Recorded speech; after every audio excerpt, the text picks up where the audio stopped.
Hello, my name is Casey Jong, and today I get to introduce the amazing Florence. My first memory of our friendship was in JK, where after I washed my hands, I was walking towards the building block area thinking, I'm going to go play blocks with my best friend. That still stands true today. Florence has been my rock all throughout our time at St. Mary's. From our many games of tag on the SK playground to our countless late-night AP Chem calls where we end up talking about anything and everything, she is always there. With her hilarious humor and endless kindness, she never fails to make the days of everyone around her. Florence is always there with a hug and willingness to go above and beyond, like when she heard I wanted Chick-fil-A, and the next thing I knew, I saw a box of chicken nuggets in my locker for lunch. Her selflessness and incredible intelligence makes her shine in everything she does. Now I give you the great Quiz Bowl president and talented artist, Florence Shuying Yu.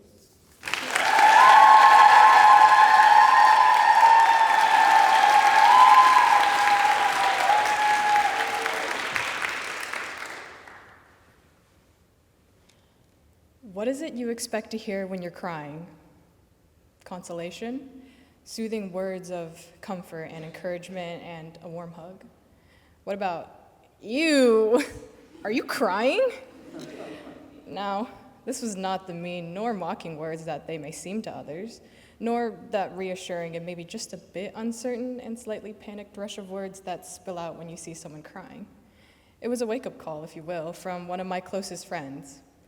Why was it so surprising to my friend that I was crying over a show that I had worked backstage for was ending, and that moment then was the last time that group of people would be together for the same purpose? Surely it wasn't because I had built up an image of uncrying coolness for the past 15 years I've been here, right? Or maybe it was, I don't know. The following words, I have literally never seen you cry before, or something along those lines makes me think that may have been the issue. And since we have now determined that that was indeed the reason for my dear friend's incredulity, let me tell you now that I have played you all like a fiddle this past decade because I'm one of the biggest crybabies I know. So, why did I find the need to hide this, to put it quite frankly, overwhelmingly emotional part of myself from my peers? As far as I'm aware, I've never been teased for it, nor made to feel less, so why this undercover secrecy as a cool, nonchalant person? Well, the answer is I take issue with the uncomfortable mess I feel like I become.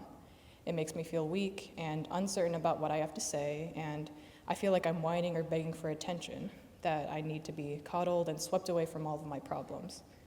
It's not even just crying that I hate doing in front of others, it's any attempt to come out of this comfortable shell I've constructed. Each big show of emotion is an act of vulnerability, and that doesn't always turn out the way you want it to. I can put my mind and soul into writing a speech that I hope will be a roaring hit with the crowd, practice it for hours, and lose even more hours of sleep worrying about how it will be received. But if it doesn't land, and if crickets sing out from the crowd while I stand up here, doesn't that mean I've failed? And thus, another one of my biggest fears is unearthed, and I'll bet it's shared by many here. My fear of failing is so paralyzing sometimes.